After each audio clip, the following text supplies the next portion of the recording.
এখন মনে হচ্ছে এই কূপটাও জাদুর কূপ। হ্যাঁ আমারও মনে হয়। হ্যাঁ দাঁড়া দাঁড়া, আমি আগে চাইবো। হ্যাঁ ও দাঁড়া, কূপ কূপ দাঁড়া, আমাকে অনেক কিছু। দাঁড়াও দাঁড়াও দাঁড়াও, কি হলো? তুমি তো নিজের জন্য কেন চাইছো?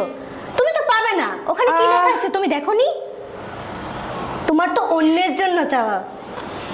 আচ্ছা বল তুই।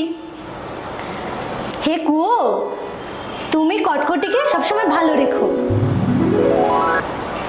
তুই আমার জন্য এত ভালো কিছু চাইলি? মাঝে মাঝে না আমি একদম বোকা হয়ে যাই, জানিস তো। আমি এখন ভালো কিছু চাইবো। খুব খুব তুমি আমার এই কিরণমালাকে সব আনন্দ দিও। কিরণমালা, আমরা বাড়িতে চলে এসেছি। দেখ, হ্যাঁ বাড়িতে চলে যাচ্ছি। কি মজা! সত্যি তো। আমরা এখন থেকে কোনো কিছু যদি চাই তাও ভালো মনে চাইবো, কখনো কোনো খারাপ কিছু চাইবো না। তোমরাও কিন্তু এমনই করবে বন্ধুরা। Bye bye.